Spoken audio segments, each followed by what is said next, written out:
அனைவருக்கும் வணக்கம். நீண்ட நாட்களாக நம்ம வீடியோ கிளாஸ் போட முடியல. சில தவிர்க்க முடியாத காரணத்தினால எதுவும் பண்ண முடியல. அதற்கு என்னுடைய நான் மன்னிப்பை கேட்டுக்கிறேன். ஸோ இருந்தாலும் இந்த தேர்வில், இந்த குரூப் 4 எக்ஸாமில் நிறைய ஏழை எளிய மாணவர்கள், அதாவது கிராமத்திலிருந்து படிக்கக்கூடிய மாணவர்கள், ஒரு வசதி வாய்ப்பு இல்லாமல் அவங்களே தனியாக ப்ரிப்பேர் பண்ணிவிட்டு இந்த எக்ஸாமை எழுத போனவங்களுக்கு மிகப்பெரிய ஒரு பேர் அதிர்ச்சியாக இருந்ததை நம்ம பார்க்க முடிஞ்சுது. ஏன் அப்படின்னா, குரூப் 4 எக்ஸாம் அதனுடைய வினாத்தாள்கள் எப்படி இருந்ததுன்னு நீங்கள் பார்த்துருப்பீங்க. ஒரு பிஹெச்டி லெவலில் படித்தவங்களாலே அந்த கொஸ்டின்ஸ்க்கு ஆன்சர் பண்ண முடியாது. அதே மாதிரி ஒரு 10ஆம் வகுப்பு தரத்தில் கேள்விகள் எடுக்கிறதா தான் நம்மளுக்கு அறிவிப்புகள் கொடுத்துருந்தாங்க. ஆனால் அது சில கொஸ்டின்ஸ்லாம் பார்க்கும்போது எந்த புக்கில் இருக்குதுன்னே யாராலுமே கண்டுபிடிச்சி படிக்க முடியாது. இப்போ நம்ம ஒன்றா தான் பார்க்குறோம், இந்த புக்கில் அப்படி இருக்குன்னு. ஸோ நம்ம குரூப் 4 எக்ஸாம் படிக்கும்போது ஸ்கூல் புக்கை மட்டும்தான் படிப்பாங்க. அதாவது குறிப்பாக ஏழை எளிய மாணவர்கள், அதாவது ஒரு இன்ஸ்டியூட் போக முடியாமல் ஒரு அரசு அதிகாரத்திற்கு போகணும் அப்படின்றவங்க கண்டிப்பாக ஸ்கூல் புக்கை மட்டுமே தான் படிப்பாங்க. அதுலேயும் தமிழ் மாணவர்கள் புது புக்கையும் படிக்கணும், பழைய புக்கையும் படிக்கணும் அப்படின்ற ஒரு சூழல் உருவாகிறதுனால எத்தனையோ புக்குகளெல்லாம் படிச்சுட்டு இந்த தேர்வு எழுத போயிருந்தாங்க. ஆனால் டிஎன்பிசி இந்த மாணவர்களை வஞ்சிக்கும் விதமாக அந்த கொஸ்டினை ரெடி பண்ணதை நம்ம பார்க்க முடிஞ்சுது. ஸோ இருந்தாலும் எதையும் தாண்டி நம்ம போய் தான் ஆகணும். என்ன சார், இவ்வளோ நம்ம முயற்சி பண்ணி படித்தோம், இவ்வளோ கஷ்டத்தில் எத்தனையோ புக்ஸை ரெஃபர் பண்ணோம், இருந்தாலும் நம்ம படித்ததுலேருந்து கேட்கல, நம்ம புக்கு விட்டு வெளியில் நிறைய கேட்டுட்டாங்களே, நம்மளால் ஆன்சர் பண்ண முடியலையே, இந்த தேர்வில் என்னால் வெற்றி பெற முடியலையே, என்னால் இவ்வளோ ஸ்கோர் தான் பண்ண முடிஞ்சுது அப்படின்னு நிறைய பேர் உண்மையிலுமே வருத்தப்படக்கூடிய ஒரு சூழல் உருவாகிருக்கு. ஸோ இருந்தாலும் நான் என்ன சொல்கிறேன்னா, எவ்வளவு தடைகள் வந்தாலும், நம்மளை எவ்வளோ தான் ஏமாற்றம் செஞ்சாலும் நம்ம அடுத்த கட்ட முயற்சி தேடி போய் தான் ஆகணும். ஏன்னா நம்மளுடைய இலக்கு என்னென்னா, அந்த குரூப் 4 எக்ஸாமில் ஒரு போஸ்டிங் போகணும், நம்ம அரசு அதிகாரத்திற்கு போகணும், நம்ம குடும்ப பொருளாதார ரீதியாக உயரணும் அப்படின்ற ஒரு எண்ணத்தில் தான் நம்ம இந்த பக்கம் வந்துட்ருக்கோம். ஸோ அதனால் அவங்க எந்த மெத்தட்ஸ் ஃபாலோ பண்ணாலும் நம்ம அதற்கு ஏற்றாற் போல் நம்ம முயற்சி பண்ணிட்டு போயிட்டு இருக்கணும். ஸோ அதே மாதிரி டிஎன்பிசியோடைய ஒரு மெம்பர்கிட்ட கேட்டிருக்காங்க ஒரு கேள்வி, சார் டிஎன்பிசின்றது ஒரு 10ஆம் தரத்தில் இருக்கக்கூடிய ஒரு குரூப் 4 எக்ஸாமுக்கு ஒரு 10ஆம் தரத்தில் தான் நீங்கள் கேட்பேன் அப்படின்னு சொல்லியிருக்கீங்க. ஆனால் நீங்கள் புக்கை விட்டு வெளியிலலாம் கேட்டிருக்கீங்கன்னா அவர் நம்ம யாருமே எதிர்பார்க்காத ஒரு பதில் சொல்லியிருந்தார். என்ன அப்படின்னா, இன்றைக்கி பிஹெச்டி முடிக்கிறவங்க கூட இந்த எக்ஸாம் எழுதுறதுக்கு வராங்க. ஸோ அந்தளவுக்கு காம்படிஷன் இருக்குது. அதனால் நாங்கள் காம்படிஷனை குறைக்கிறதுக்காக நாங்கள் வெளியில் போனோம், இதெல்லாம் யூஸ்வலாக நடக்கிறது தான் அப்படின்னு சாதாரணமாக பதிலை சொல்கிறார். ஏன் அப்படின்னா, அந்த எளிய மாணவர்கள் பாதிக்கப்படுறாங்க இல்லையா, அதேமாதிரி ஒரு 10ஆம் வகுப்பு தான் படிச்சிருக்காங்க ஒரு ஏழை எளிய மாணவர்கள். அதுக்கப்புறம் அவங்களால படிப்பு தொடர முடியல. ஸோ ஏதோ ஒரு வேலைக்கு போகிறாங்க இன்றைக்கி. ஆனால் ஒரு அரசு அதிகாரத்திற்கு போகணும் அப்படின்றதுனால, ஸோ நமக்காக இருக்கிற ஸ்கூல் புக்கு இதை படிச்சுட்டு நம்ம போனோம்னா கிளியர் பண்ணிடலாம் அப்படின்றது தான் இது வரைக்கும் இருந்த முறை. அதை நம்பிட்டு படிச்சுட்டு போனவங்களுக்குலாம் இது மிகப்பெரிய ஏமாற்றம் இல்லையா.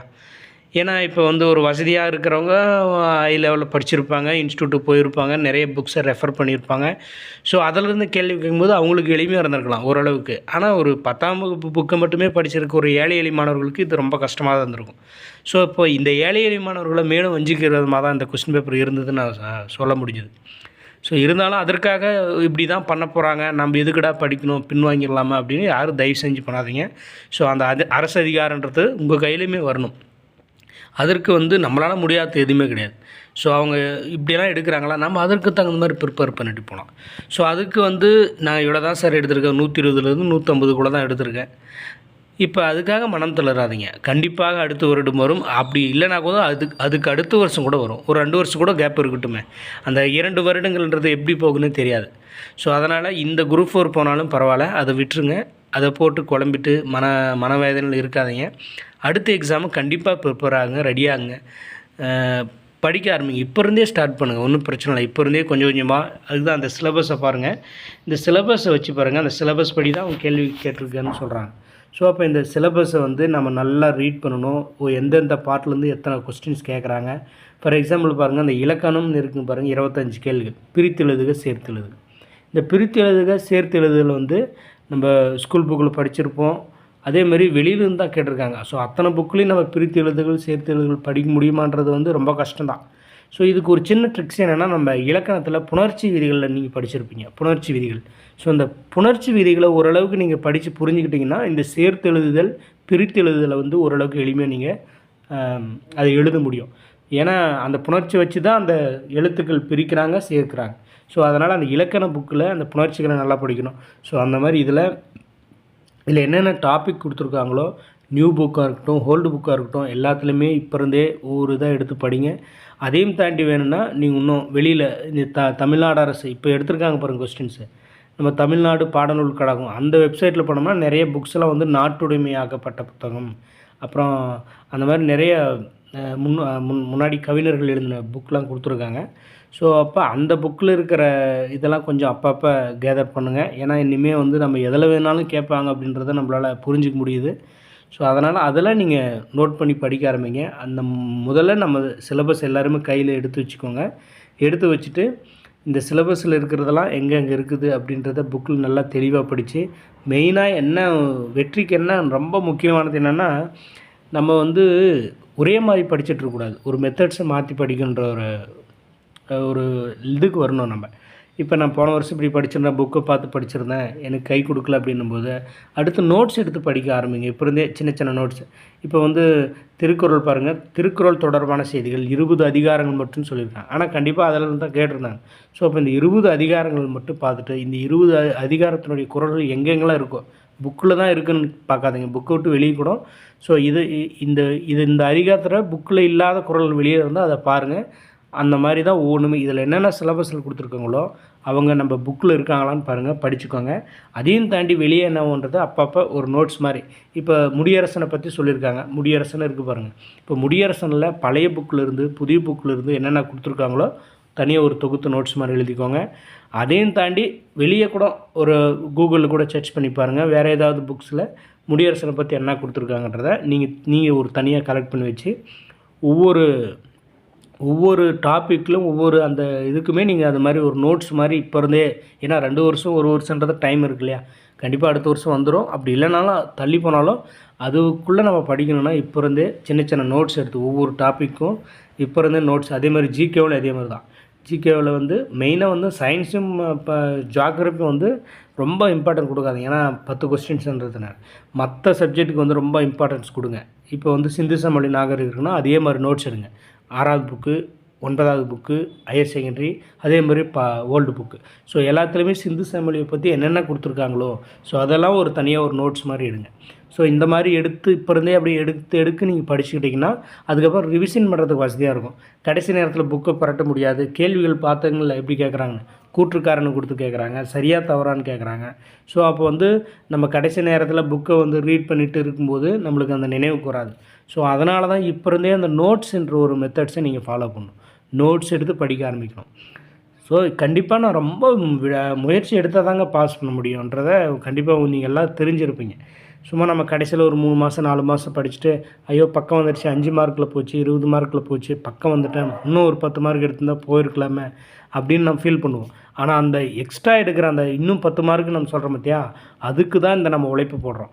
ஸோ நார்மலாக யார் எழுதினாலுமே அந்த மார்க் வந்துடும். நம்ம எடுக்கிற மார்க் கூட 5 மார்க் 10 மார்க், படிக்காதவங்க எழுதினா கூட அந்த மார்க்ஸ் வந்துடும்.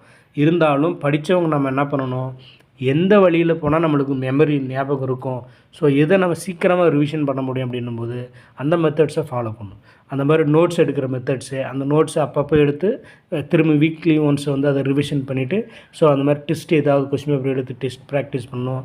ஏன்னா அப்புறம் யாராவது உங்க கூட படிக்கிறவங்க கூட இந்த கொஸ்டின்ஸை வந்து நீங்கள் கேட்டு அவங்களுக்கு அந்த டிஸ்கஷன் மாதிரி பண்ணிங்கன்னா உங்களுக்கு ரொம்ப ஹெல்ப்ஃபுல்லாக இருக்கும்.